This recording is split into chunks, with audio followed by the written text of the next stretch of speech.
The fluorescent lights in the church basement hummed with that particular frequency that always made my temples ache. I shifted in the folding chair, the metal cold even through my cardigan, and stared at the blank sheet of paper before me. Wednesday evenings had become my sanctuary, a routine carved from 2 years of volunteering with Pastor Michael's prison correspondence program. 2 years of writing to strangers, offering words of hope and faith to men society had forgotten. My pen hovered over the page, the familiar ritual of beginning a new letter suddenly feeling weighted with something I couldn't name. Outside, November rain tapped against the narrow windows near the ceiling, each drop a metronome counting down the minutes until I could return to my tiny apartment and the stack of grading waiting on my coffee table. Teaching English at Jefferson High paid barely enough to cover rent. But nights like these, when I could write to someone who needed connection more than I needed sleep, made the exhaustion worthwhile. "Sophia, you're still working on Flynn's letter?" Pastor Michael appeared beside me, his weathered hands carrying a box of envelopes. His salt and pepper beard couldn't hide the concerned furrow of his brow.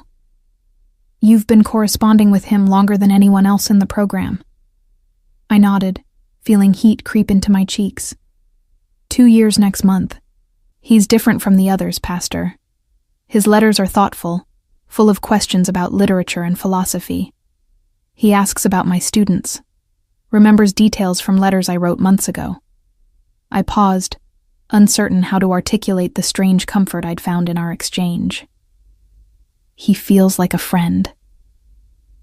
Pastor Michael's expression softened, but worry lingered in his eyes. "Just remember, dear, these men are in prison for serious reasons. Flynn Valente is serving a lengthy sentence. Don't let the eloquence of his words make you forget the reality of his situation." The name rolled off his tongue with weight, but to me, Flynn was simply the thoughtful man whose cramped handwriting filled pages with observations about the books I'd recommended.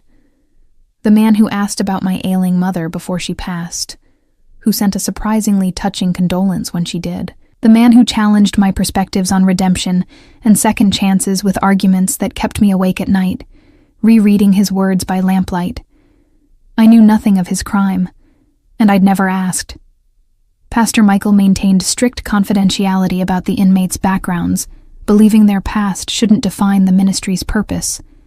We were meant to offer spiritual support, human connection, proof that they hadn't been completely abandoned by the world. Nothing more. But Flynn had become more. His letters arrived with clockwork regularity, every 2 weeks like sunrise, and I'd started anticipating them with an eagerness that both thrilled and unsettled me. His most recent letter sat in my bag now, read so many times I'd memorized passages. "Sophia, you asked what I think about when I'm alone in my cell at night. I think about freedom, but not in the way you might imagine. I don't dream of open roads or endless horizons. I dream of simple things, the kind I took for granted before. Morning coffee that doesn't taste like rust. A real conversation, face to face, where I can see someone's expressions change with their thoughts. The weight of rain on my shoulders. And lately, if I'm honest, I dream of meeting the woman whose words have been my only window to a life worth living. Does that frighten you? It should, perhaps. But I've never been good at hiding truth. Not from you." The confession had lodged itself under my ribs, a splinter of something that felt dangerous. I'd read it a dozen times, searching for manipulation, for the calculated charm Pastor Michael had warned me about. But I found only raw honesty, vulnerability that felt too genuine to be performance. Now, staring at the blank page, I struggled to craft a response that wouldn't reveal how his words affected me, how they'd made my pulse quicken, and my carefully maintained boundaries suddenly feel permeable. "Dear Flynn," I began, my handwriting slightly shaky. "Your last letter arrived during a particularly difficult week. One of my students, Marcus, a boy who reminds me so much of the young men you must see around you, was arrested for attempted robbery. He's 16, Flynn. 16 years old with his whole life ahead of him, And now he's facing charges that could define his next decade. I keep thinking about what you wrote about second chances, about how we're all more than our worst moments. I paused, biting my lower lip. The basement was quiet, except for the rain and the distant sound of Pastor Michael shuffling papers in his office. 3 other volunteers had finished their letters and departed, leaving me alone with thoughts I shouldn't be having about a man I'd never met. You asked if your honesty frightens me. It doesn't. Not in the way you think. What frightens me is how much I look forward to your letters, how your words have become highlights in weeks that are otherwise mundane and repetitive. You've made me question things I thought were certain about myself, about faith, about redemption and forgiveness. My pen moved faster now, words flowing with a freedom I rarely allowed myself. You want to know what I dream about? I dream about a classroom full of students who actually care about learning, who see education as liberation rather than obligation. I dream about writing a book someday, though I'm not sure I have anything important enough to say. And lately, I admit, I've wondered what it would be like to meet you too. To see if the man in my imagination matches the one who writes these letters. I stopped, reading what I'd written with growing alarm. This was too much, too revealing. I should crumple this page and start over with something safer, more appropriate for the boundaries we were supposed to maintain. But I didn't. Instead, I kept writing. But I also dream about you having a real second chance, Flynn. About you leaving that place and starting over, building a life where you can have those simple freedoms you mentioned. Morning coffee that doesn't taste like rust, real conversations, rain on your shoulders. You deserve that. Everyone does. The church basement suddenly felt smaller, the air thick with the weight of confession. I signed my name with a flourish that betrayed the trembling in my hands, then sealed the envelope before I could reconsider. Pastor Michael emerged from his office as I was gathering my things, his eyes landing on the sealed letter with something that looked like resignation. Sophia, I need to tell you something about Flynn Valente. My stomach dropped. What about him? The pastor sighed, running a hand through his thinning hair. He's being released. Early parole was granted last week. He'll be out by the end of the month. The room tilted slightly. Released. Flynn was getting out. The abstract man of letters and philosophical musings would become concrete, three-dimensional, real. That's wonderful news, I managed, though my voice sounded hollow even to my ears. He must be thrilled. Sophia? Pastor Michael's tone grew grave. There are things about Flynn's case you should know. I've kept confidentiality because I believed it was right for the program. But now that he's getting out, I think you deserve to understand who you've been corresponding with. No. The word came out sharper than I intended. I don't want to know. Whatever he did, it's in the past. He's paid his debt to society. That's what the justice system is for, isn't it? Punishment and rehabilitation. The pastor looked like he wanted to argue, but something in my expression stopped him. Just be careful, dear. Not all men who leave prison leave their past behind. I nodded, clutching the letter to my chest as I hurried out into the November rain. The cold water soaked through my cardigan within seconds, but I barely felt it. My mind was racing, heart hammering against my ribs with a mixture of anticipation and anxiety I couldn't untangle. Flynn was getting out. The man whose words had become my secret comfort, whose thoughts had challenged and changed me in ways I was only beginning to understand, would soon be free. And somewhere, in the back of my mind, a voice whispered questions I wasn't ready to answer. What would happen when we met? Would he seek me out? Did I want him to? I drove home through streets blurred by rain and conflicting emotions. The sealed letter on my passenger seat a promise I couldn't take back. Inside it, my honest words about dreams and second chances, about wanting to meet him. I'd sent letters to a prisoner for 2 years, believing I was offering ministry and human kindness. But what I hadn't realized, what I couldn't have known, was that I wasn't writing to just any inmate. I was writing to Flynn Valente. And Flynn Valente wasn't just a man serving time. He was a man powerful enough that his absence had left a vacuum in the city's underworld, a vacuum that was about to be filled by his return. He was a man who had read my letters not as pastoral comfort, but as something infinitely more precious. And he was a man who had decided, somewhere in those 2 years of correspondence, that I was going to be his wife. I just didn't know it yet. The letter I'd just written, with its confessions and vulnerabilities, its admission that I'd wondered about meeting him, would reach him just as he was being processed for release. And it would confirm what he'd already decided, that Sophia Reeves, the sweet-voiced teacher who'd written to him about literature and second chances, belonged to him. That conviction would drive every decision he made in the coming weeks. But as I unlocked my apartment door that night, shaking off rain and hanging my wet cardigan to dry, I knew none of this. I only knew that my Wednesday evenings were about to change forever, and that the man whose letters I'd treasured was about to become terrifyingly, thrillingly real. The phone call came on a Tuesday morning, 3 weeks after I'd sent that letter. I was in the middle of explaining symbolism in The Great Gatsby to my second period class when my phone vibrated in my desk drawer. I ignored it, as I always did during class, but it vibrated again, and again. By the fourth time, concern overrode protocol. "Continue reading Chapter 7, I told my students, stepping into the hallway with my phone clutched tight. The number was unfamiliar. Local area code. "Hello? Sophia Reeves?"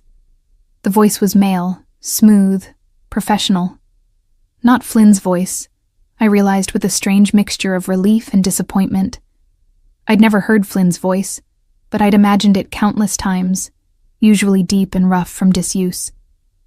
"Yes, this is she. Who's calling?" "My name is Marcus Chen. I'm an attorney, and I'm calling on behalf of Flynn Valente. He asked me to reach out to you." My heart stopped, then started again at double speed. "Flynn is out?" "As of yesterday morning, yes. He's completed his sentence and has been fully released." A pause, weighted with something I couldn't identify. "Ms. Reeves, Flynn would very much like to meet you in person. He wanted me to extend an invitation for dinner this evening, if you're available." This evening, so soon. I pressed my free hand against the cool tile wall, steadying myself. I don't know if that's appropriate. Our correspondence was part of a ministry program. I'm not sure meeting outside that context is— "Ms. Reeves," the attorney interrupted gently. "Flynn has been very clear about his intentions. He values the connection you've built through your letters. He simply wants to thank you properly for the kindness you've shown him over the past 2 years. Surely dinner is a reasonable request." The phrasing struck me as odd. His intentions. What intentions? But my curiosity, that dangerous thing that had been growing with every letter, won out over caution. "Where would we meet?" I asked, my voice barely above a whisper. "Luciano's, in the waterfront district. 7 o'clock. A private table has been reserved under his name." Luciano's. I knew the restaurant by reputation only, the kind of establishment where entrees cost more than my weekly grocery budget. "That's very generous, but perhaps somewhere more casual would be. 7 o'clock, Ms. Reeves. Flynn is looking forward to finally meeting you." The line went dead before I could respond. I stood in the empty hallway, my reflection staring back at me from the glass door of a display case showcasing student art projects. I looked pale, uncertain, my dark hair escaping from its sensible bun. What was I doing? Meeting a man I'd only known through letters, a man who'd spent 2 years in prison for crimes I'd deliberately remained ignorant about. Pastor Michael's warning echoed in my memory. Not all men who leave prison leave their past behind. But Flynn's letters, those thoughtful, vulnerable, Honest letters. They couldn't have been lies. Could they? I returned to my classroom in a daze, somehow making it through the rest of the day on autopilot. My students noticed my distraction, exchanging knowing looks that suggested they thought I had a date.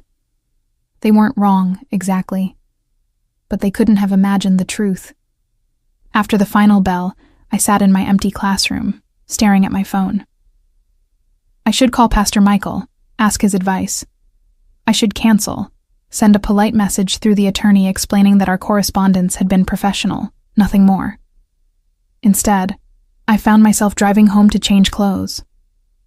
My apartment felt smaller than usual as I rifled through my closet, searching for something appropriate for dinner at Luciano's. Most of my wardrobe consisted of teacher-appropriate separates, cardigans, and practical slacks, nothing remotely suitable for an upscale restaurant. Finally, I settled on a simple navy dress I'd bought for my mother's funeral and rarely worn since. It was modest, but elegant, the kind of dress that wouldn't embarrass me in a nice establishment. I pinned my hair up more carefully than usual, applied light makeup with trembling hands. As I studied my reflection, I barely recognized myself. My eyes looked wider, brighter, my cheeks flushed with nervousness and something else. Anticipation, perhaps, or fear. They felt increasingly similar. The drive to the waterfront district took 40 minutes in rush hour traffic, giving me plenty of time to reconsider. I could turn around right now, go home, send an apologetic email explaining that I couldn't make it. Flynn would understand. Wouldn't he? But I didn't turn around. Some magnetic pull I couldn't name drew me forward, through traffic and second thoughts, until I was pulling into the parking lot of Luciano's precisely at 7 o'clock. The restaurant was everything I'd imagined and more. Warm, amber lighting spilled through floor-to-ceiling windows, illuminating white tablecloths and crystal stemware. A valet approached my modest sedan with professional courtesy that suggested he'd seen far worse, and I handed over my keys with shaking fingers. Inside, the maitre d' somehow knew exactly who I was before I'd spoken a word. "Ms. Reeves, welcome. Mr. Valenti is waiting for you in our private dining room." He gestured toward a hallway leading away from the main restaurant, deeper into the building. "Private dining room?" I echoed, uncertainty creeping back. The maitre d's smile was practiced, revealing nothing. "This way, please." I followed him down a corridor lined with black and white photographs of old Italy, my heels clicking against marble floors. At the end of the hall stood a heavy wooden door. The maitre d' opened it with a flourish, then stepped aside. The room beyond was intimate, elegant. A single table set for two, candles flickering, a bottle of wine already breathing. And standing by the window, looking out at the darkening harbor, stood a man. He turned as I entered, and the breath left my body. Flynn Valenti was nothing like I'd imagined. Taller, broader through the shoulders, his presence filling the room in a way that made the space feel suddenly smaller. Dark hair, longer than fashion dictated, swept back from a face that was all sharp angles and intensity. He wore a charcoal suit that probably cost more than my monthly rent, tailored to perfection. But it was his eyes that held me frozen in the doorway. Dark, penetrating, they studied me with an intensity that felt like a physical touch. There was recognition in those eyes, familiarity, as if he'd been seeing me for far longer than these few seconds. "Sophia." My name in his voice, that voice I'd imagined so many times, sent a shiver down my spine. It was deeper than I'd thought, rougher, with an edge that suggested danger barely contained. "You're even more beautiful than I imagined." I stood there, unable to move, unable to speak. This was Flynn, the man whose words had been my Wednesday evening ritual, whose thoughts had become intertwined with my own, but he was also something else, something the letters hadn't prepared me for. He was powerful, commanding. And the way he looked at me, It wasn't the gaze of a man meeting a pen pal for the first time. It was the gaze of a man looking at something that already belonged to him. My voice came out smaller than I intended. I wasn't sure what to expect. A smile curved his lips, but it didn't quite reach his eyes. Neither was I, honestly. 2 years of letters, and I still wasn't prepared for this moment. He moved toward me, each step measured, deliberate. Thank you for coming. I know it took courage. He pulled out a chair for me, the gesture courtly, old-fashioned. I sat because my legs were threatening to give out, and watched as he took the seat across from me. Up close, I could see the fine lines around his eyes, the shadow of stubble along his jaw. Evidence of the years he'd spent locked away. I hope the restaurant is to your liking, he said, pouring wine into my glass with steady hands. I wanted our first meeting to be memorable. It's beautiful, I managed. But Flynn, this is too much. You just got out yesterday. You don't need to. I wanted to, he interrupted, his eyes never leaving mine. Sophia, do you have any idea what your letters meant to me? What they still mean? The intensity in his voice made my throat tight. I was just doing what the program asked, offering support, companionship. No. The word was soft, but firm. You gave me far more than that. You gave me hope, purpose, a reason to become better than what I was. He leaned forward slightly, close enough that I could smell his cologne, something expensive and masculine. You saved me, Sophia. In every way a person can be saved. I don't understand, I whispered. It was just letters, conversations about books and philosophy. Was it? His smile was knowing, almost sad. Reading your last letter, the one about dreams and second chances, about wondering what it would be like to meet me, I realized something. You feel it too, don't you? This connection between us. My hands twisted in my lap beneath the table. Flynn, I think maybe there's been some misunderstanding. Our correspondence was meant to be... I know what it was meant to be, he said quietly. And I know what it became. At least for me. He reached across the table, his hand covering mine before I could pull away. His touch was warm, solid, achingly real after 2 years of imagining. I'm not going to pretend, Sophia. I'm not going to play games or hide my intentions. From the moment I read your first letter, something in me recognized you. And with each letter after that, the certainty grew stronger. Certainty about what? I asked, though part of me already knew, had known since the attorney's call that morning. That you're meant to be mine. The words hung in the air between us, heavy with implication. I should have laughed, should have pulled my hand away and left immediately. This was madness. You didn't fall in love through letters. You didn't claim someone as yours after never meeting them. But the intensity in his eyes, the conviction in his voice, made it impossible to dismiss as delusion. Flynn, that's not... We can't just...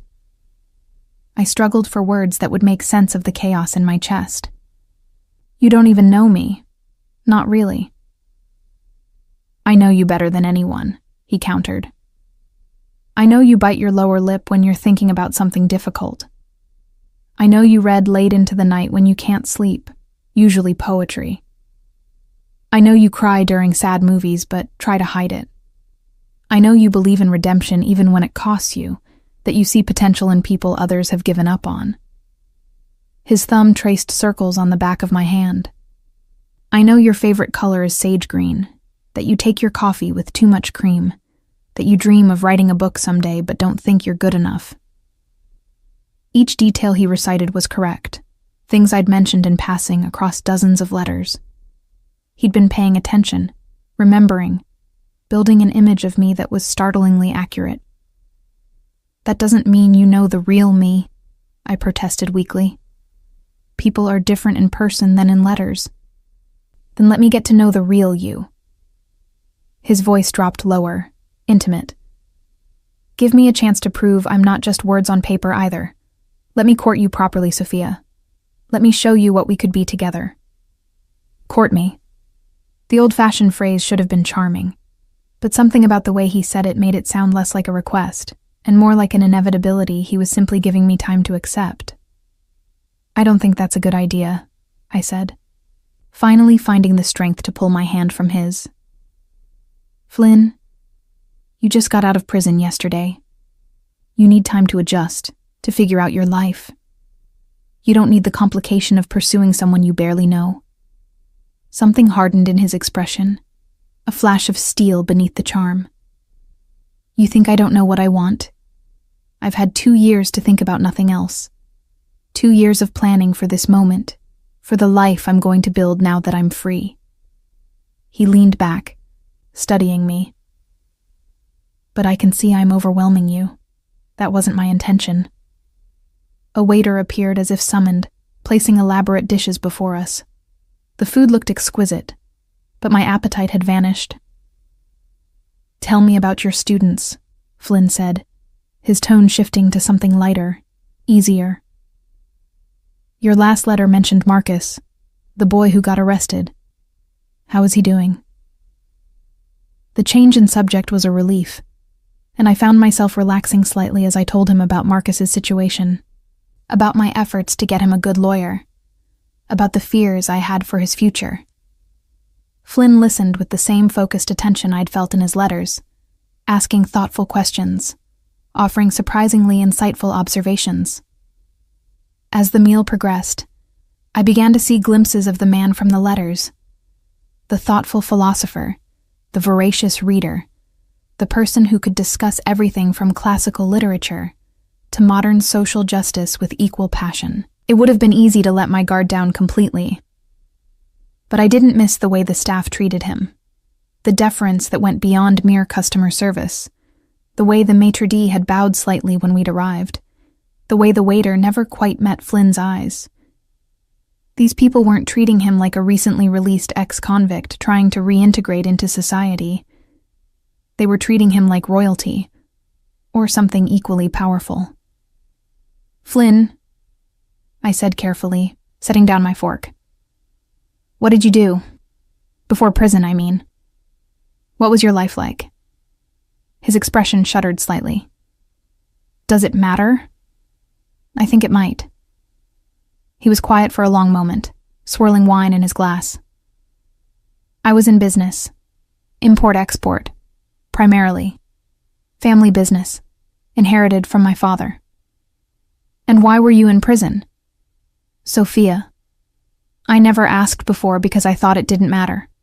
But if you're serious about whatever this is you're proposing, I deserve to know the truth. He met my eyes, and what I saw there made my breath catch. Not shame, not exactly, but a kind of cold acknowledgement of reality.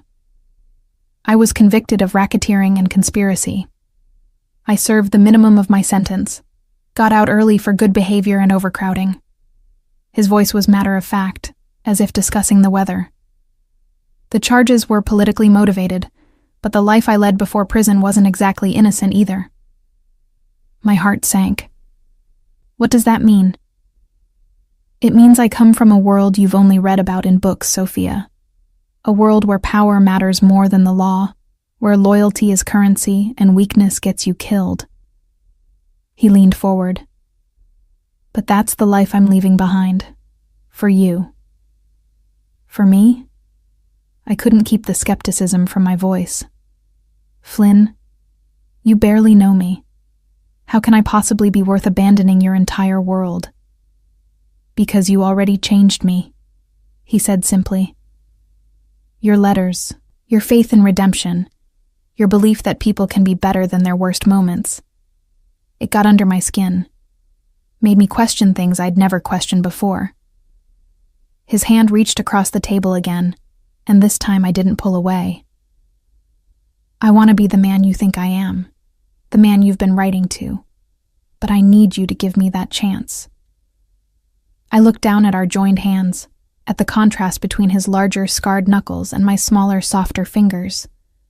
This was insane. Everything about this situation screamed warning, from Pastor Michael's concerned words to Flynn's vague admissions about his past. But there was also something intoxicating about his intensity, his absolute certainty. No one had ever looked at me the way Flynn was looking at me now, like I was precious beyond measure, essential to his very existence. "I need time," I said finally, "to think about this, about what you're asking." "Of course." He brought my hand to his lips, pressing a kiss to my knuckles that sent electricity up my arm. "Take all the time you need. I'm not going anywhere." But as he released my hand and signaled for the check, as we made our way out of the restaurant into the cool November evening, I couldn't shake the feeling that I'd already made my decision. That the moment I'd walked into that private dining room and met his eyes, something had shifted irreversibly. Flynn walked me to my car, his hand resting lightly on the small of my back. The touch was possessive, claiming, but also somehow protective. When we reached my sedan, he opened the door for me, but before I could slip inside, he caught my chin, tilting my face up to his. "One more thing, Sophia." His thumb traced along my jaw, his eyes dark in the parking lot lights. "I meant what I said about courting you properly. But I also need you to understand something." He leaned closer, his breath warm against my ear. "I've never wanted anything as much as I want you. And I always get what I want, eventually." The words should have frightened me. They were a threat dressed up as a promise, a declaration of intent that left no room for my own choice. But instead, they made my pulse race and my knees weak. "Good night, Flynn," I whispered, not trusting my voice. "Good night, sweetheart. I'll call you tomorrow." I drove home in a daze, my mind replaying every moment of the evening. The way he'd looked at me, the way he'd touched me, the absolute conviction in his voice when he'd declared his intentions. It wasn't until I was lying in bed, staring at the ceiling, that I allowed myself to acknowledge the terrifying truth. I wanted him to pursue me, wanted to believe in the possibility of the life he was offering, dangerous and complicated as it might be. Because in Flynn's eyes, I'd seen something I'd never seen in anyone else's. I'd seen myself reflected back as someone worth changing the world for. And God help me, I wanted to believe it was true. The flowers arrived the next morning during my planning period. 3 dozen white roses, pristine and perfect, delivered to my classroom by a courier who looked distinctly uncomfortable, surrounded by curious teenagers. The card was simple, written in Flynn's distinctive handwriting that I recognized from 2 years of letters. For the woman who showed me what beauty looks like through words. Now, let me show you what it means in action. Yours, Flynn. Ms. Reeves has a boyfriend, one of my students sing-songed, and the classroom erupted in teasing laughter. I felt my cheeks burn as I carried the massive arrangement to my desk, trying to ignore the knowing looks from my more perceptive students. But the roses were only the beginning. Over the next week, Flynn's courtship unfolded with the precision of a military campaign. Lunch delivered daily to the teacher's lounge, each meal from a different upscale restaurant, each accompanied by a note. Books I'd mentioned wanting to read appeared on my doorstep. A donation was made to Jefferson High's struggling arts program, funding it for the entire year. And through it all, the phone calls. Every evening at 8 o'clock, like clockwork, my phone would ring. Flynn's voice, that rough velvet sound, asking about my day, my students, my thoughts on whatever book we were both currently reading. The conversations stretched for hours, easily, naturally, as if we'd known each other for years instead of weeks. "You're different lately," my colleague Sarah commented one Friday afternoon as we graded papers in my classroom. She'd been teaching at Jefferson for 15 years, long enough to notice when someone's entire demeanor had shifted. lighter somehow. Is there a man? I couldn't help the smile that curved my lips. Maybe. Maybe? Sarah laughed. Honey, those roses on your desk and that dreamy look on your face say definitely. Who is he? Someone from church? Sort of. It's complicated. I set down my red pen, debating how much to share. We've been corresponding for a while, but we only just met in person recently. Online dating, Sarah guessed. My sister met her husband that way. Nothing to be ashamed of. Not exactly. I hesitated, then decided on a version of the truth. He was incarcerated. I was writing to him through Pastor Michael's prison ministry program.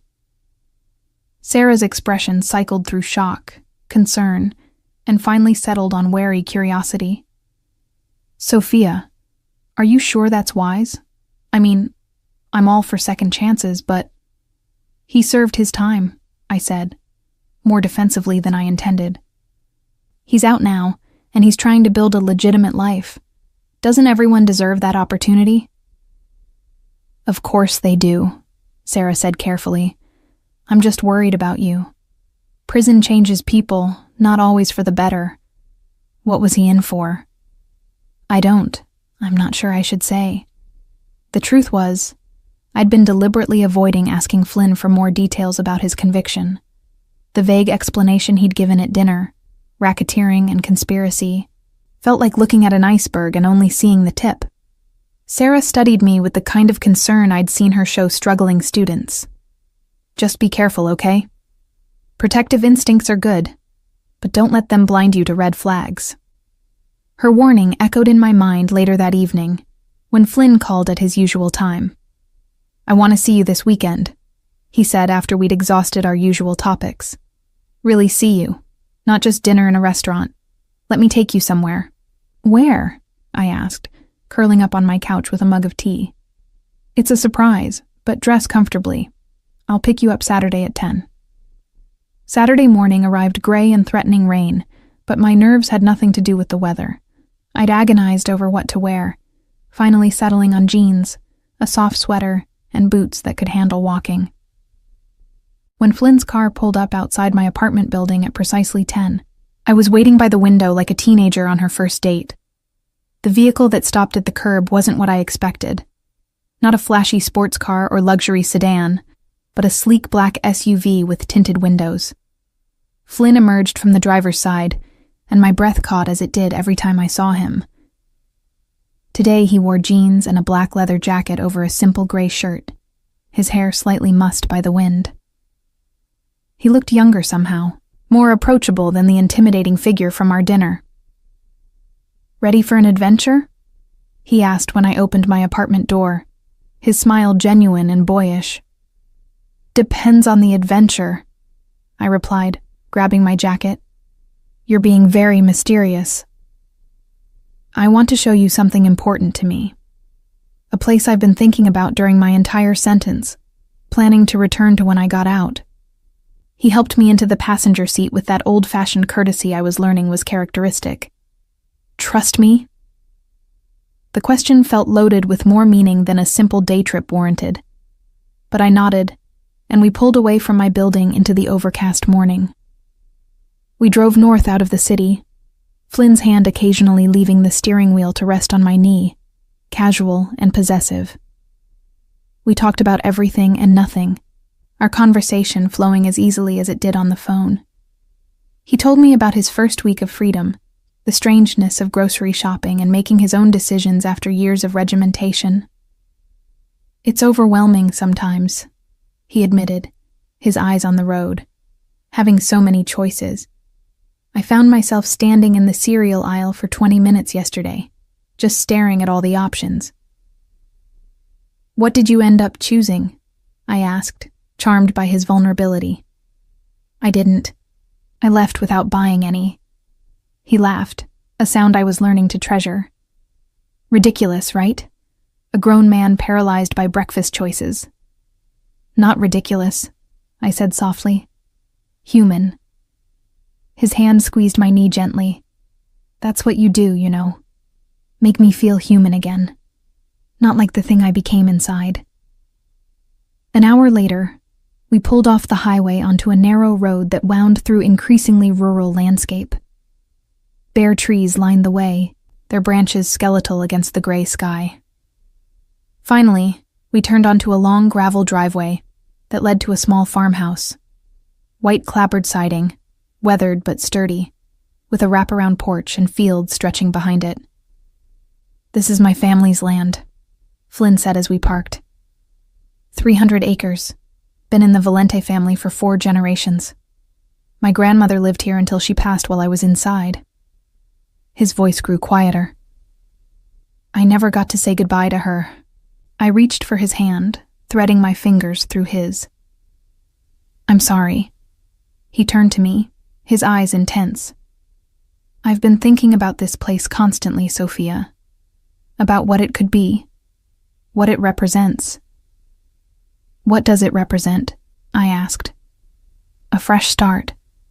A life away from the city, away from the business, away from everything that led me to prison." He gestured toward the house. "I could restore it. The land is fertile, good for farming. Maybe livestock. A simple life, honest work."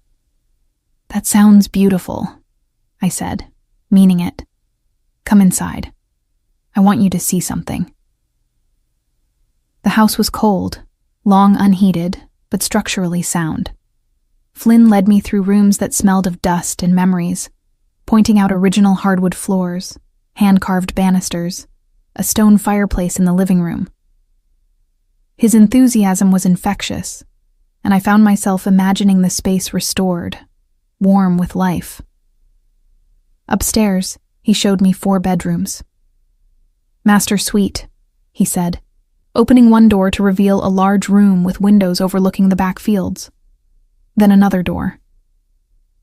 "This could be a nursery someday, and these 2 could be children's rooms as they grow." The casual mention of children, of a future so concrete and planned, should have sent me running. We'd known each other in person for barely 2 weeks, but instead, I felt something flutter in my chest, hope mixing dangerously with possibility. "Flynn," I said carefully, "this is a lot. You're talking about a whole life here." "I am." He turned to face me fully, taking both my hands in his. "Because that's what I want, Sophia.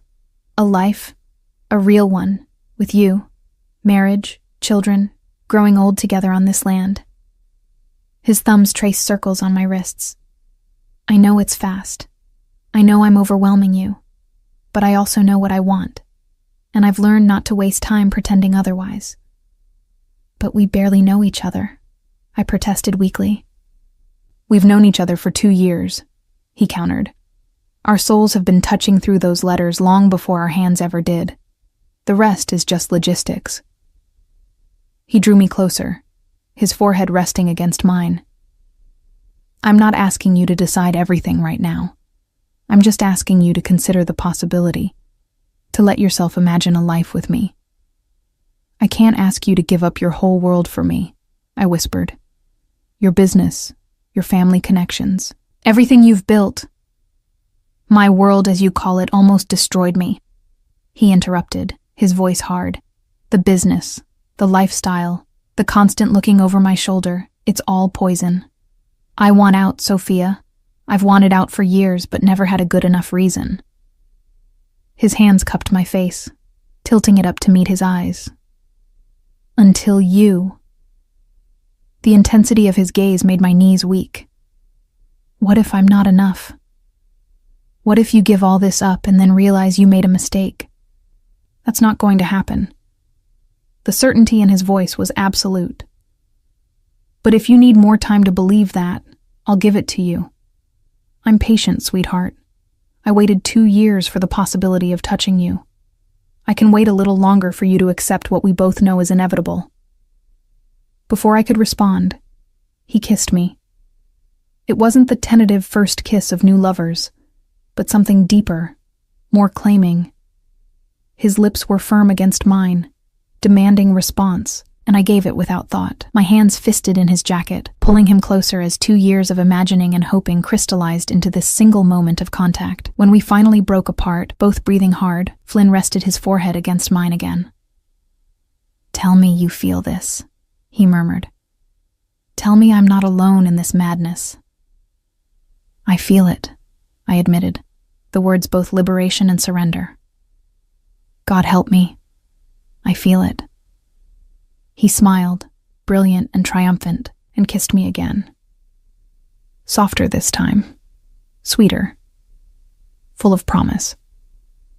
We spent the rest of the afternoon walking the property, Flynn pointing out where he envisioned a garden, a small orchard, maybe a few horses.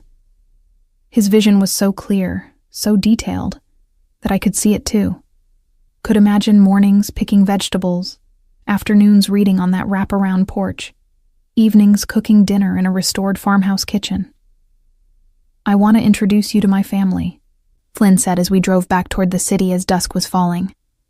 "Properly, I mean. My sister Gianna has been asking about you since I mentioned you." "You told your family about me?" I asked, surprised. "Of course.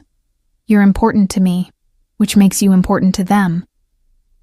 He glanced over, his expression softening.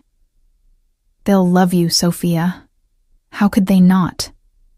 Meeting his family felt like another step toward something irreversible, but I found myself nodding. "Okay. When?" "Dinner next Sunday? Nothing formal, just family." His hand found mine again, that now familiar gesture of connection. "Fair warning, though. Valentines are loud, opinionated, and will probably embarrass me with childhood stories." I laughed. "I look forward to it." But as we pulled up outside my apartment building, reality intruded on the bubble we'd built during our day together. A familiar car was parked outside, Pastor Michael's elderly sedan with the fish decal on the bumper. Flynn noticed my tension immediately. "What's wrong?" "That's Pastor Michael's car. He's probably here to check on me." I bit my lip. "He's been worried about us. About you." Something hardened in Flynn's expression. "Has he now?" "Flynn, he doesn't know you. He just wants to make sure I'm safe." I squeezed his hand.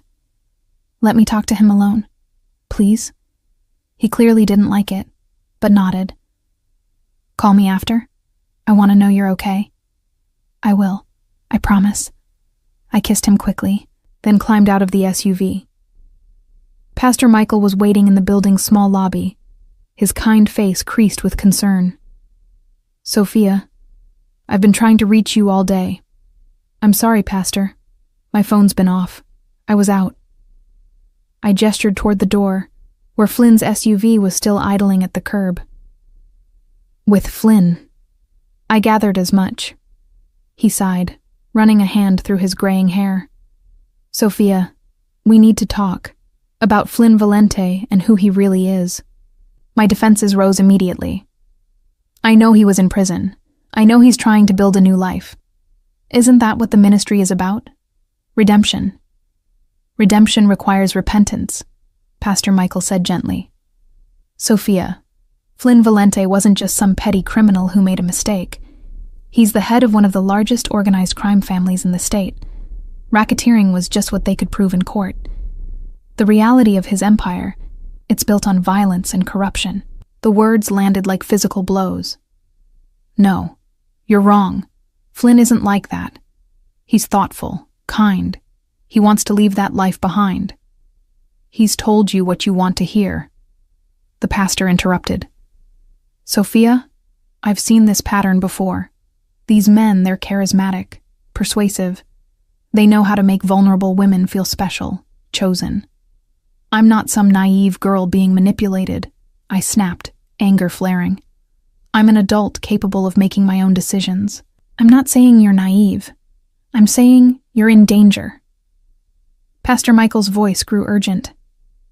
"Men like Flynn Valente don't leave their world behind, no matter what promises they make. The families, the power structures, they don't just let people walk away." and anyone close to him becomes a target. He showed me his grandmother's farmhouse today, I said, needing him to understand. Told me about the life he wants to build there. Away from the city, away from the business. He's serious about changing, Pastor. And you believe him? Yes, I said firmly. I believe him. Pastor Michael looked at me with such sadness that it made my throat tight. Then I can't protect you from what's coming. But know this, Sophia. My door is always open. When you need help, and I pray you won't, but when you do, come to me. He left without another word, passing Flynn's SUV on his way to his own car. I saw them exchange a long look through the tinted windows, two men who understood something about each other that I couldn't quite grasp. When I called Flynn later that night, his first question was, "What did the good pastor have to say?" "He's concerned about me, about us." I paused. "He told me things about your past, about who you were before prison." "And do you believe him?" I thought about the farmhouse, about Flynn's vision for a different life, about the way he looked at me like I was his salvation. "I believe you want to change," I said finally, "and I believe I want to help you do it." His exhale was audible, relief evident. "Thank you for having faith in me. But Flynn, if we're going to do this, if we're going to try to build something real, I need you to be honest with me about everything." "What do you want to know?" "Everything. The truth about what your life was like before, what you did, who you were." There was a long silence. Then, "Okay, but not over the phone. Come to my apartment tomorrow. I'll tell you everything, answer any question you have. And after that, you can decide if you still want to be with me." The offer terrified me, but I agreed. Because if I was going to give Flynn Valente my heart, I needed to know exactly what I was getting into, even if the truth might break us before we really began. Flynn's apartment was in the penthouse of a building I'd passed 100 times, but never imagined entering. The doorman greeted him by name. The elevator required a special key for the top floor, and when the doors opened directly into his living space, I felt like I'd stepped into another world. Floor-to-ceiling windows offered a panoramic view of the city, the Sunday afternoon sun casting everything in golden light. The furnishings were minimalist, but clearly expensive. All clean lines and neutral tones. Artwork that looked like it belonged in galleries adorned the walls. This wasn't the home of someone trying to start over. This was the domain of someone with significant wealth and power. "I know what you're thinking," Flynn said, reading my expression as he helped me out of my jacket. "This doesn't look like a reformed man's modest new beginning." "It doesn't," I agreed, moving to the windows. From this height, the city looked like a toy model, manageable and contained. "How can you afford this if you've left your old life behind?" "Because I haven't left it behind yet. Not entirely." He joined me at the window, his reflection overlaying the cityscape. "That's what I need to explain to you. What I need you to understand before you decide if you can really be with me." He guided me to a leather sofa, poured us both wine that probably cost more than my car payment, and sat close enough that our knees touched. Then he began to talk. "The Valente family has been in New York for 5 generations, he started. "We came from Sicily, like a lot of Italian families, and we brought the old ways with us. Protection, enforcement, respect. My great-grandfather built an empire through sheer force of will and strategic violence. Each generation expanded it, modernized it, made it more sophisticated." I listened without interrupting, watching his face as he spoke. There was no pride in his voice, just a kind of resigned acceptance. By the time my father passed it to me, we controlled most of the ports, half the construction contracts in the city, several unions, and had legitimate business investments that made us millions annually. On paper, we looked like successful entrepreneurs. In reality, we were exactly what people think we are. Organized crime. What did you actually do? I asked quietly. Day to day, what did being the head of this family mean? He met my eyes directly. It meant making decisions about who could operate in our territory, collecting debts, sometimes through persuasion, sometimes through force, ensuring loyalty through rewards and punishment, mediating disputes between families to prevent wars, and yes, occasionally, ordering actions that resulted in violence. The casual admission of violence should have sent me running, but I forced myself to stay, to hear the whole truth.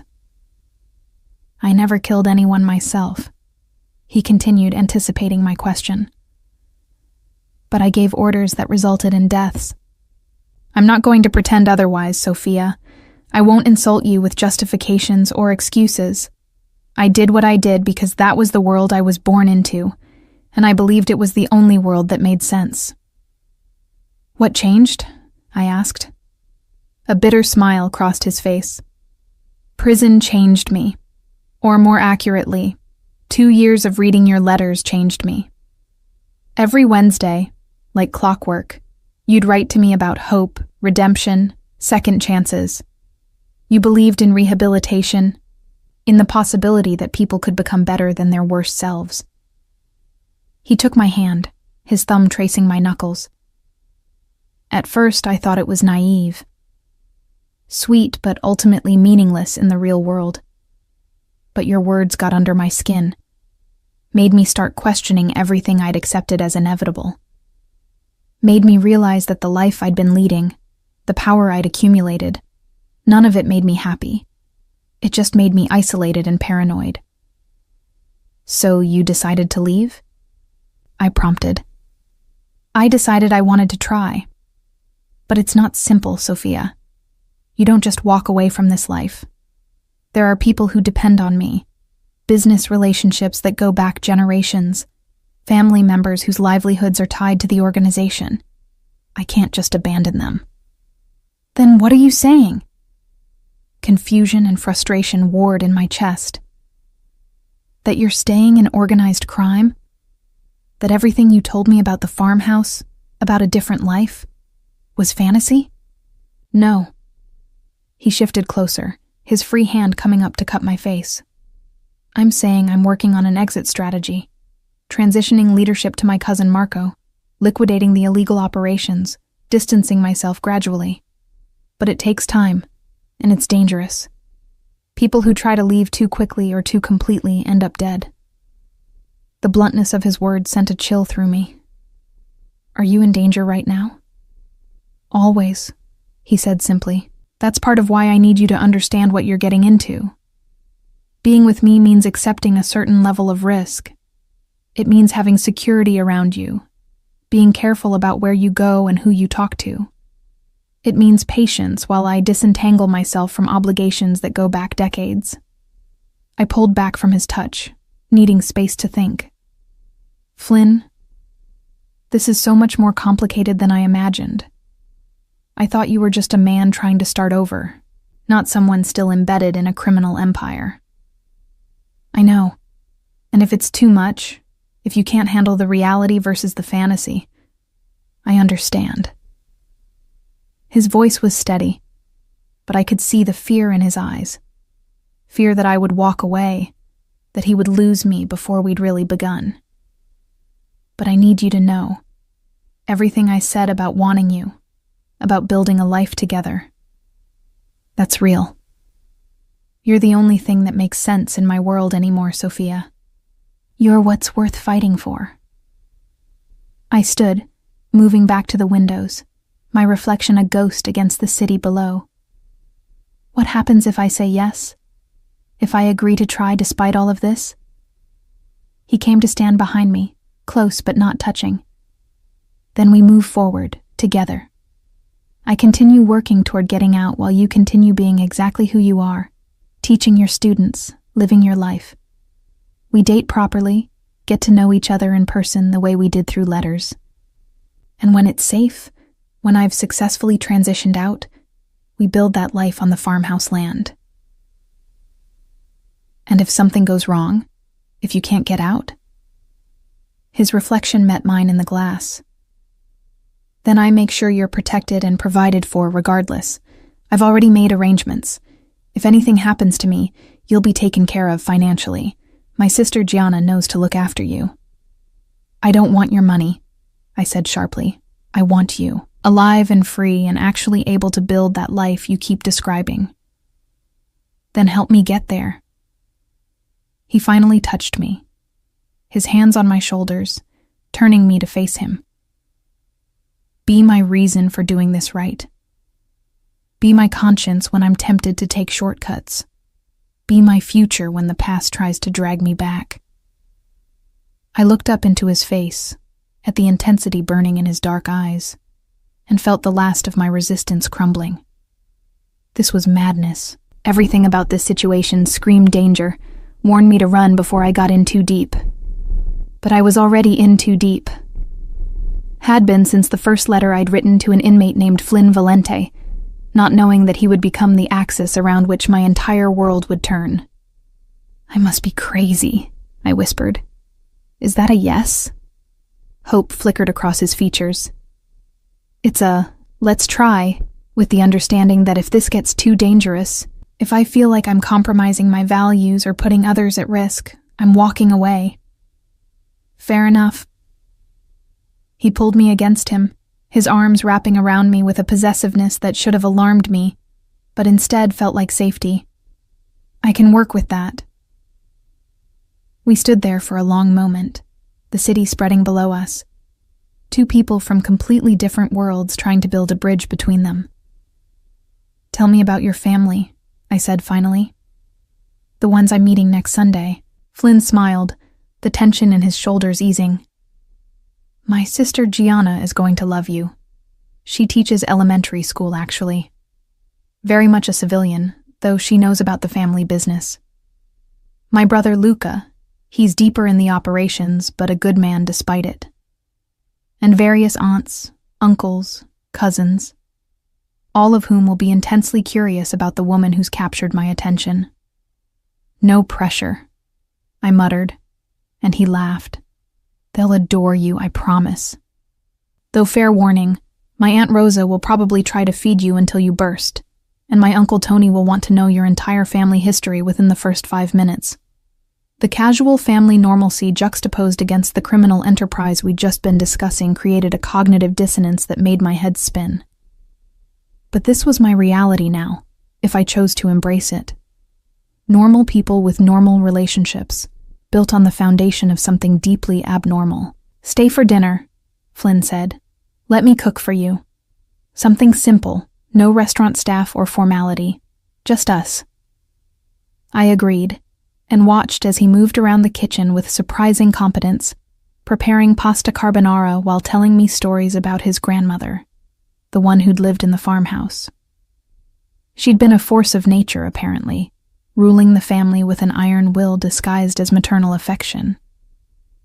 She never approved of the business, Flynn said, grating cheese. Used to lecture my father and grandfather about bringing shame to the family name. But she loved us fiercely anyway, tried to keep us connected to the legitimate side of our heritage. She sounds wonderful. She was. I wish you could have met her. He glanced at me. She would have loved you. Would have said you were exactly what I needed to keep me human. We ate dinner at his dining table, the city lights beginning to twinkle as dusk fell. The conversation flowed easily, comfortably, touching on everything from our favorite books to our dreams for the future. It felt surreal, how normal this was, how right it felt despite everything I'd learned. After dinner, we settled on the sofa with coffee, and Flynn opened a box I'd noticed on the coffee table earlier. These are all your letters, he said, pulling out neat stacks of envelopes organized by date. I kept every single one, read them hundreds of times each. I picked up one at random, recognizing my handwriting, the careful way I'd addressed each envelope to him at the prison. I kept yours too, I admitted, in a shoebox under my bed. Really? His smile was boyish, pleased. Did you read them over and over like I did yours? Maybe, I said, blushing. He kissed me then, slow and thorough, tasting of coffee and promise. When we finally broke apart, both breathing harder, he rested his forehead against mine. Stay tonight, he murmured. I'm not asking for that. Just stay. Let me hold you while we sleep. Let me wake up with you in my arms for the first time. The request was intimate in ways that went beyond physical. It spoke of trust, of commitment, of stepping firmly into whatever this was between us. Okay, I whispered. He led me to his bedroom, gave me one of his shirts to sleep in. The fabric smelled like him, clean and masculine, and I found myself breathing it in as I climbed into his bed. He joined me moments later, pulling me against him so my back fit against his chest, his arm heavy and warm around my waist. Thank you, he said into my hair, for giving us a chance, for having faith in me. Thank you for being honest, I replied, for not hiding who you are or what you've done. We fell asleep like that, tangled together as if we'd been sleeping beside each other for years instead of hours. And for the first time since my mother died, I felt completely safe. But safety, I would learn, was an illusion when you loved a man like Flynn Valente. An illusion that would shatter in ways I couldn't yet imagine. The days following my night at Flynn's apartment fell into a pattern that felt both thrilling and terrifying in its intensity. He was attentive in ways I'd never experienced, calling every morning before school, texting throughout the day, appearing at my apartment most evenings with dinner or plans for outings. He was courting me with single-minded focus, and I found myself falling deeper, despite my best efforts at caution. My students noticed the change in me. Sarah cornered me again in the teacher's lounge, demanding details about the mystery man who had me floating through my days with a dreamy expression. He's good to you? She asked, studying my face carefully. Better than anyone has ever been, I admitted. But nothing, I lied. Because how could I explain the complexity that, yes, Flynn was everything I'd ever wanted, attentive and thoughtful and absolutely devoted, but also that he was still connected to a world that operated by rules I couldn't comprehend, where violence was currency and loyalty meant life or death. Sunday arrived too quickly. I changed outfits 3 times before settling on a simple dress that was nice without being too formal.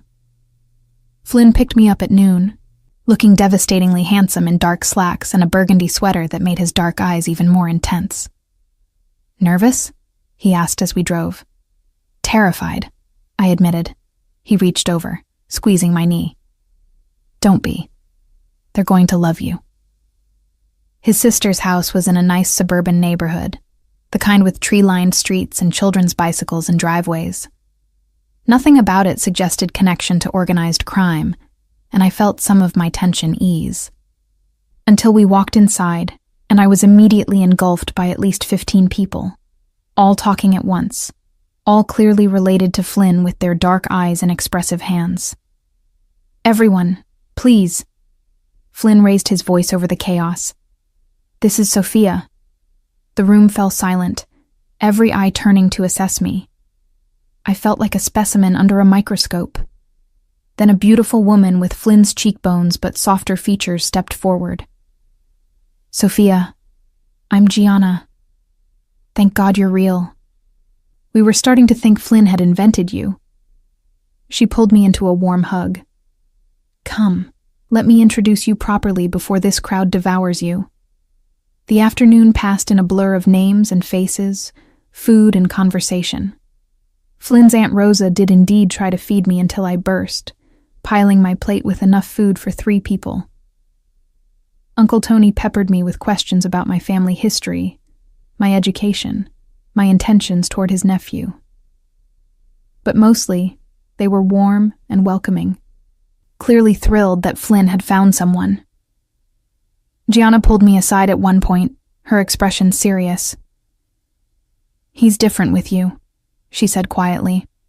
"Lighter somehow, less burdened. Whatever you're doing, keep doing it.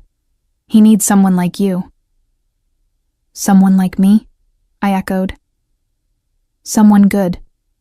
Someone who sees him as a person. Not as the family heir or the boss or whatever role he's had to play." She squeezed my hand. "He talks about you constantly. About the farmhouse. About the future he wants to build. You've given him hope, Sophia. That's precious." Later, as we were saying our goodbyes, Flynn's Uncle Sal, an older man with shrewd eyes, cornered me by the door. "You love him?" he asked bluntly. The question caught me off guard. Did I love Flynn? We'd known each other in person for barely 3 weeks, but I thought about the letters, the phone calls, the way my heart raced when I saw him, the way I felt safe in his arms despite knowing the danger he represented. "Yes," I heard myself say. "I think I do." Uncle Sal nodded, satisfied. "Good. He needs someone to love him more than the business, to make leaving worth the sacrifice." He leaned closer, his voice dropping. "It won't be easy, what he's trying to do. Be strong for him when it gets hard." The warning stayed with me on the drive home, mixing with Gianna's words about hope and light. Everyone seemed to understand that Flynn's attempt to leave was momentous, dangerous, maybe even impossible, and I was choosing to be part of it anyway. "They loved you," Flynn said as we pulled up outside my apartment. "Just like I knew they would." "They're wonderful," I agreed.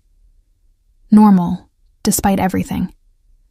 "Most of us are," he said with a slight smile.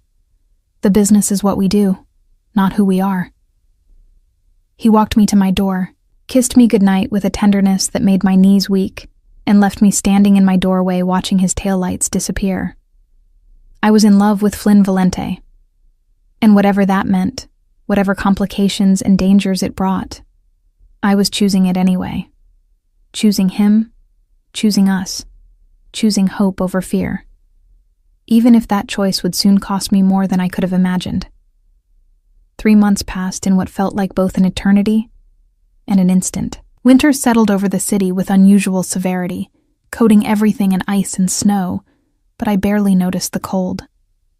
I was too wrapped up in Flynn, in the life we were building together despite the complications. He was making progress on his exit strategy, he told me, transitioning responsibilities to Marco, closing down certain operations, investing the family's money into legitimate businesses. It was slow, meticulous work, but he was committed to it, committed to me. We fell into rhythms that felt domestic, married. He had a key to my apartment now, often letting himself in with coffee and breakfast after I'd already left for school. His clothes occupied half my closet. His books were mixed with mine on the shelves. Toothbrush in my bathroom, his coffee mug in my kitchen. "Move in with me," he'd suggested more than once, but I'd resisted. My apartment was my sanctuary, the one space that remained entirely mine. I needed that independence, that proof that I hadn't been completely absorbed into his world. But I was spending more nights at his penthouse than my own place, waking up in his arms, sharing morning routines that felt achingly normal. He'd cook breakfast while I graded papers at his dining table. We'd read together in the evenings, his head in my lap while I played with his hair. We'd make love with an intensity that left me breathless, his hands and mouth learning every inch of me with devoted attention. It was during one of these ordinary evenings, both of us curled on his sofa reading different books, that my phone rang. The number was unknown, but something made me answer. "Sophia Reeves?" A woman's voice, crisp and professional. "Yes?" "This is Detective Sarah Williamson with the Organized Crime Task Force. I need to speak with you about your relationship with Flynn Valente." My blood went cold. Flynn looked up from his book, instantly alert to my distress. I mouthed police and watched his expression shudder. "I don't think I should speak with you without..."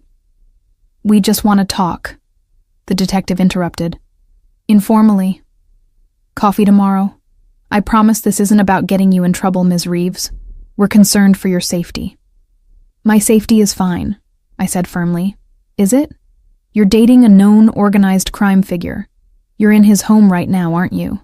We just want to make sure you understand the situation you're in. I understand perfectly, Detective, and I have nothing to say to you. I ended the call, my hands shaking. Flynn set his book aside, pulling me against him. What did they want? To talk to me about you, about our relationship. I looked up at him. Should I be worried? No. They've been watching me since I got out, looking for evidence I'm still active in the organization.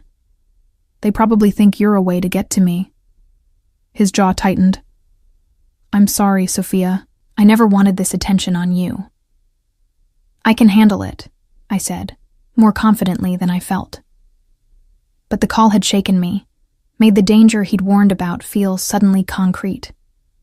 I wasn't just dating Flynn. I was being watched by law enforcement, potentially put under surveillance, dragged into a world where my privacy and safety were compromised. The detective called twice more over the next week. I didn't answer. She showed up at my school once, waiting by my car after the final bell. I walked past her without speaking, Flynn's lawyer's number ready to dial if she pushed. They're trying to pressure you, Flynn explained when I told him. Make you nervous, make you think cooperating with them is the safest option. But they have nothing, Sophia. If they did, they'd arrest me, not harass my girlfriend. Girlfriend. The word should have thrilled me, but instead it felt like a target painted on my back. Maybe we should take a break, I suggested hesitantly. Just until things settle down. I don't want to be used against you. His expression darkened. Absolutely not. That's exactly what they want, to isolate me, to take away the one good thing in my life. Don't let them do that. But Flynn, no. He pulled me onto his lap, his arms caging me against him.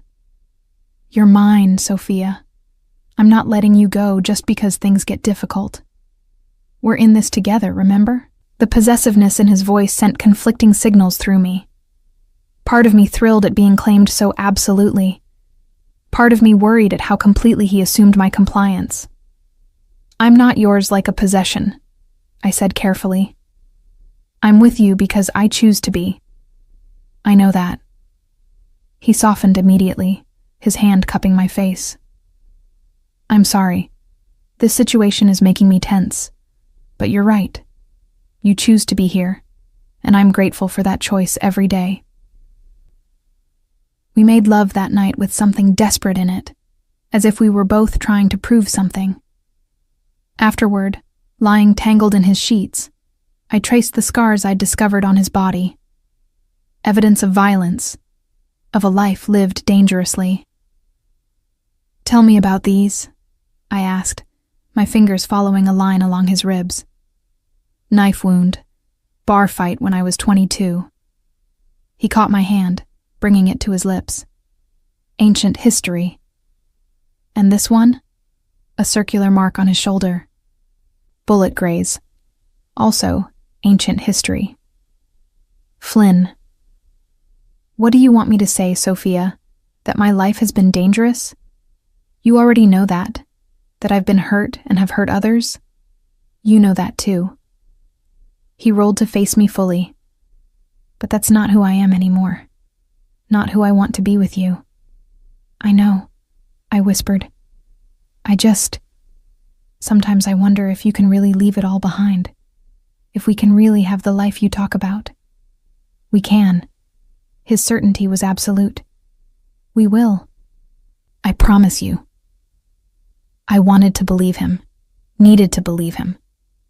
Because the alternative, that I'd fallen in love with a man who couldn't escape his past, was too painful to consider. Spring arrived suddenly, the way it does in the Northeast. One day everything was gray and frozen. The next, crocuses were pushing through the snow. With the change in seasons came change in other ways, Flynn told me he'd made his final meeting with Marco official. It's done. He's taking over leadership effective next month. I'm out. Really? Hope surged in my chest. Completely out. Completely. I'll still own legitimate businesses, still have money invested, but the organized crime operations? Marco's problem now. He pulled me into his arms, which means we can start planning our future for real. The farmhouse, a wedding, all of it. A wedding. My heart stuttered at the casual way he said it, as if our marriage was inevitable, decided. Flynn, you haven't actually asked me to marry you, haven't I? He smiled, reaching into his pocket. Then I should rectify that. He dropped to one knee right there in his kitchen, opening a velvet box to reveal a ring that took my breath away. A simple solitaire diamond, elegant and perfect. Sophia Reeves, will you marry me? Will you build that life on the farmhouse land with me? Have babies and grow old together? Let me spend the rest of my life proving I'm worthy of your love? Tears blurred my vision.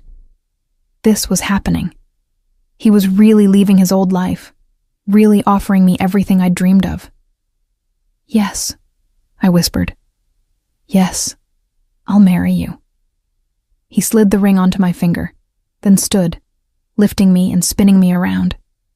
His kiss was fierce, claiming, full of promise. We were going to make it. Against all odds, we were going to have our happy ending. I was so happy, so relieved, that I didn't notice the warning signs. The way Flynn still took calls in Italian that he'd step out of the room for. The way Gianna looked worried when I showed her the ring. The way Uncle Sal said, "Congratulations," with something that sounded like sympathy. I didn't notice because I didn't want to notice. I wanted the fairy tale Flynn was offering, and I was about to learn the hardest lesson of my life.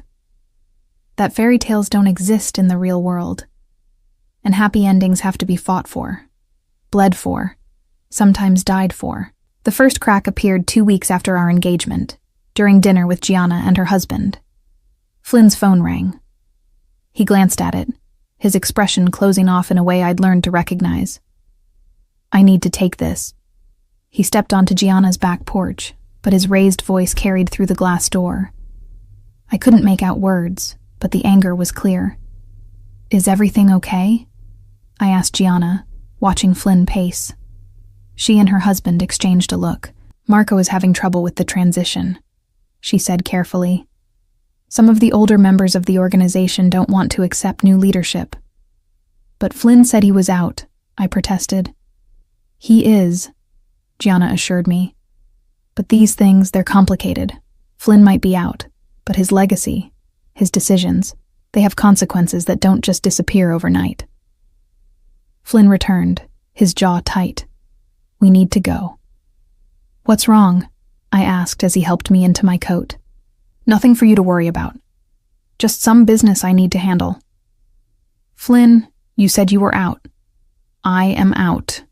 His tone brooked no argument. This is just cleanup, final details. But over the next weeks, there were more calls, more tense conversations, more nights when Flynn came to bed late, his body rigid with stress. Talk to me, I pleaded one night. Tell me what's happening. Marco is struggling to maintain control. There's been friction, but it's temporary. It'll settle down. What kind of friction? The kind that's my problem to fix since I'm the one who created this situation by stepping down. He pulled me against him. Don't worry, sweetheart. It doesn't affect us. But it did affect us. I could feel it in the way Flynn held me tighter at night, in the increased security presence around both of us, in the worry lines that had reappeared around his eyes. And then, one April afternoon, everything shattered. I was leaving school, heading to my car with a stack of papers to grade, when a van pulled up beside me. The door slid open, and hands grabbed me, pulling me inside before I could even scream. A cloth pressed over my mouth and nose, chemical smell, and the world went dark. I woke to darkness and the smell of mildew. My head pounded, and my mouth was dry. When I tried to move, I discovered my hands were bound behind my back, ankles tied to the legs of a chair. Panic surged through me, and I fought against the restraints before forcing myself to breathe, to think. She's awake. A man's voice, unfamiliar, nearby. Light suddenly flooded the space, and I blinked against it. I was in what looked like a warehouse, empty except for the chair I was tied to, and several men standing around me. They were dressed casually, but had an air of violence about them that made my blood run cold. Ms. Reeves. One of them stepped forward, older than the others, with gray hair and cold eyes. So nice of you to join us. I'm Vincent Rossini. The name meant nothing to me, but I tried to keep my voice steady. What do you want? Why have you taken me? What I want is for Flynn Valenti to remember his obligations. What I want is for him to stop pretending he can just walk away from the life. Vincent smiled, and it was like watching a snake bare its teeth. You see, Flynn's little retirement plan has caused problems. Marco isn't strong enough to hold the territory, and other families are moving in. Flynn needs to come back, take control again. And you, my dear, are going to convince him to do exactly that. You're insane, I said. Flynn won't come back because you've kidnapped me. He'll go to the police. Vincent laughed. Flynn Valenti go to the police? Oh, that's rich. No, sweetheart. Flynn will come and he'll make a deal. His return to leadership in exchange for your safe return. It's simple mathematics. You don't know him. He's done with this life. For you? Maybe. But will he still be done when he gets pictures of you bleeding? When he hears recordings of you begging for mercy? Vincent leaned closer. Flynn knows how this works. He knows what we're capable of, and he knows the only way to stop it is to give us what we want. I closed my eyes, fighting back tears. This couldn't be happening. We'd been so close to our new life, to freedom. And now, because of me, Flynn would be dragged back into the violence he'd been trying to escape. Let her go. Flynn's voice cut through the warehouse, and my eyes snapped open. He stood at the entrance, flanked by Marco and several other men I vaguely recognized from family gatherings. He wore all black, and there was something in his expression I'd never seen before. Not the gentle man who held me while I slept, but something colder, more dangerous. The man he'd been before I knew him. Flynn Valenti. Vincent straightened, a smile spreading across his face. So good of you to join us, though I expected you to come alone. I'm not that stupid, Vincent. Flynn's eyes found mine, and I saw the fear beneath the ice. Let her go. Now. I'll let her go when you agree to resume leadership. Marco can serve under you, but you need to be in charge. The families need stability, and only you can provide it. No deal. Flynn stepped forward. You let her go first, then we'll talk. Not how this works, Vincent began, but Flynn interrupted. It's exactly how this works. You harm her in any way, and I rain hell down on you and everyone you love. You know I can do it, Vincent. You know I have the resources and the connections. Let her go. The two men stared at each other. A battle of wills playing out in that warehouse. Finally, Vincent nodded to one of his men, who moved behind me and cut my bonds. I tried to stand, but my legs wouldn't support me.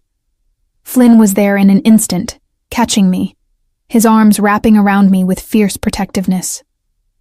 Are you hurt? He demanded, his hands running over me, checking for injuries. No, I'm okay, I managed, clinging to him. Get her out of here, Flynn told Marco, trying to pass me off. No. I held on to Flynn tighter. I'm not leaving you. Sophia, you need to go. Now. How touching. Vincent interrupted. "But we still have business to discuss. Here's my counteroffer," Flynn said, his voice dropping to something lethal. "I pay you $5 million to forget this ever happened and to leave me and mine completely alone. You take the money, disappear for a while, and when you come back, I won't remember this incident. Marco continues as head of the family with my support from the outside." "$5 million?" Vincent scoffed. "You think you can buy your way out after the chaos you've caused?" $10 million, then. My final offer." Flynn's arms tightened around me. "But if you refuse, if you continue to threaten what's mine, I'll use every resource I have left to destroy you. Your businesses, your connections, your family's reputation, everything. I'll leave the organization, but not before I burn your world to the ground." The warehouse fell silent. I could feel the tension, feel how close we were to violence. Finally, Vincent nodded slowly. $10 million. But you keep your word about Marco having your support. Done. Transfer will happen within the hour. Flynn looked at Marco. "Get Sophia to a doctor. Make sure she's really okay." "Flynn," I started, but he cut me off.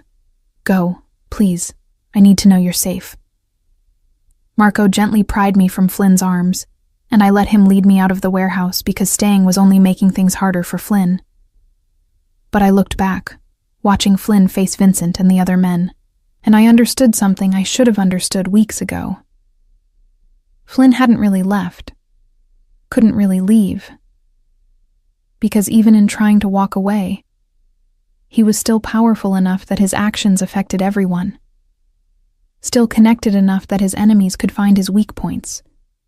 And I was his weakest point. Marco drove me to a private clinic where a doctor examined me, pronounced me physically unharmed, and gave me something for the residual effects of whatever chemical they'd used to knock me out. Then he drove me to Flynn's penthouse and stationed himself and 3 other men outside the door. "I'm staying until Flynn gets back," Marco said.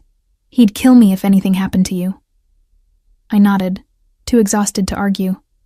I showered, trying to scrub away the feel of those men's hands on me, then curled up in Flynn's bed wearing his shirt, waiting. He came home near midnight. I heard the door, heard him speaking quietly with Marco, then his footsteps approaching the bedroom. He looked drained, older than I'd ever seen him. He sank onto the edge of the bed beside me, and I saw his hands were shaking. "I'm sorry," he said hoarsely. "God, Sophia, I'm so sorry. This is my fault. I should have protected you better, should have seen this coming." "Shh." I pulled him down beside me and he buried his face in my neck. I felt something wet against my skin and realized he was crying. "I could have lost you," he whispered. "When I got that call, when they told me they had you, I couldn't breathe, couldn't think. Just knew I had to get you back no matter what it cost." "You got me back," I said, holding him tight. "I'm here. I'm safe. But for how long? How long until the next Vincent decides to use you against me? How long until my past destroys what we're trying to build?" I didn't have an answer for that. We lay there in the darkness, holding each other, and I felt something shift between us. Not breaking exactly, but bending under weight it wasn't meant to carry. "I can't do this," I said finally. Flynn went rigid in my arms. "What?" "I can't be your weakness. Can't be the reason you get pulled back into this life. Can't be the weapon people use against you." Tears slid down my cheeks. Today proved that as long as we're together, you can't really leave. You'll always be Flynn Valente, and people will always try to use me to control you. No. He sat up, turning to face me. "Don't do this. We can work this out. I'll hire more security. We'll be more careful. It's not about being more careful. It's about the reality of who you are." I touched his face, memorizing the feel of him. "I love you, Flynn. I think I always will. But loving you means accepting that we can't have the life we want. Not while people know I matter to you. Then I'll make sure no one knows. he said desperately. We'll keep our relationship private. I'll increase security on you. That's not a life, Flynn. That's a prison. And I won't live in fear, always looking over my shoulder, always wondering if today is the day someone comes for me to get to you. So what are you saying? His voice broke. You're leaving me? I'm saying we need to take a real break, not just distance, but actual separation. You finish your transition out, establish yourself as truly separate from the organization, prove that threatening me won't bring you back. And if that works, if you're really free, then maybe we can try again. How long? I don't know. A year? Maybe more? I forced the words out past the pain in my chest. Long enough that people forget I'm important to you.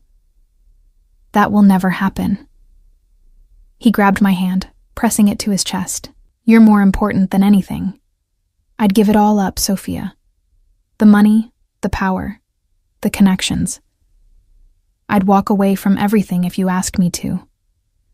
Would you? I asked gently. Or would you just be looking over your shoulder your whole life, waiting for the next threat? Would you really be free? Or just hiding? He had no answer for that. We spent the rest of the night tangled together, making love with something desperate and final in it. Memorizing each other's bodies, storing up memories for the separation ahead. In the morning, I packed my things from his apartment. Flynn watched silently, his expression carved from stone. I'll wait for you, he said at the door. However long it takes, I'll wait. Don't, I whispered. Don't put your life on hold for me. If you meet someone else, someone safer, someone who doesn't come with all these complications, let yourself be happy. There is no one else. There will never be anyone else. He pulled me close one last time. You're it for me, Sophia. The beginning and end of everything.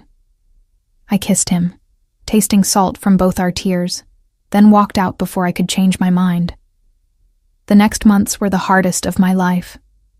I threw myself into teaching, took on extra responsibilities, stayed busy enough that I didn't have time to think about what I'd lost. But at night, alone in my bed, I'd pull out his letters, read them over and over, and cry myself to sleep. Flynn honored my request for separation. No calls, no texts, no flowers. Just silence that felt like a physical ache. I heard through Gianna, who refused to let our friendship die with my relationship with her brother, that he'd successfully completed the transition. Marco was firmly in charge, and Flynn had sold off the last of his connections to the organization. He bought the farmhouse, Gianna told me over coffee 6 months after I'd left, moved out there, started renovating it. He's living the life you two planned, just without you. The information hurt, but also gave me hope. He was doing it, making the changes we'd talked about, building the life he'd promised. How is he? I couldn't help asking. Gianna's expression was gentle. He's surviving, working from sunrise to sunset on the house and land, keeping busy. But Sophia, he's not living. He's just existing until you come back. If I come back, I corrected. When? Gianna said firmly. Because you love him, and he loves you. And love like that doesn't just disappear. She was right. The love hadn't disappeared. If anything, it had grown stronger in the absence, refined by separation into something pure and undeniable. A year after I'd left, I got a letter. Not an email or text, but an actual handwritten letter, addressed in Flynn's familiar script. Sophia, I've honored your request for space, but it's been a year, and I need to say some things. I need you to know what's been happening in case you still care. Marco is strong as head of the family now. Respected, feared when necessary, but also fair. He's doing well, and he's made it clear that I'm out. Not advising, not consulting, truly out. I finished renovating the farmhouse.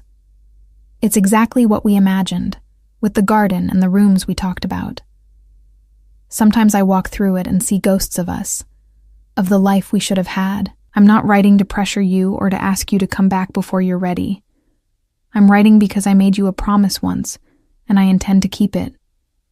I promised to prove I could be the man you deserve, and I think I've done that.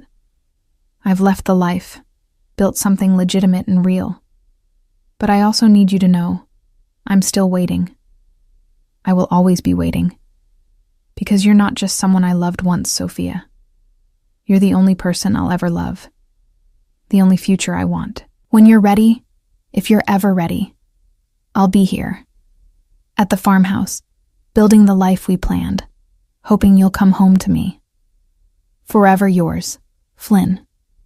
I read the letter 3 times, tears streaming down my face. He'd done it. Everything he'd promised, he'd actually done. And I'd asked him to wait. The next morning, I called in sick to school for the first time all year. Then I got in my car and drove north, following half-remembered directions to that white clapboard farmhouse. When I pulled up the gravel drive, I saw it had been transformed. The porch was rebuilt, painted crisp white with hanging baskets of flowers. The fields were clearly being cultivated, neat rows of early spring planting visible. Smoke curled from the chimney, and in the yard, I saw a garden taking shape. Before I could even get out of the car, the front door opened. Flynn stood there, looking startled, disbelieving. He was dressed in jeans and a flannel shirt, his hair longer than I remembered, his face weathered from outdoor work. We stared at each other across the distance. Then I was running, and he was running, and we met halfway in a collision of bodies and tears and desperate kisses. "You came," he breathed against my lips. "You actually came." "You waited," I said, crying and laughing at the same time. "You really did it. Everything you promised. I'd do anything for you." His arms tightened around me.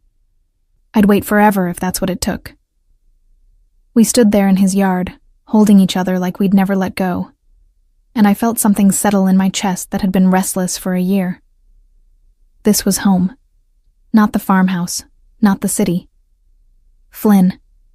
He was my home. "Marry me," I said. "Right now. Today. I don't want to waste any more time."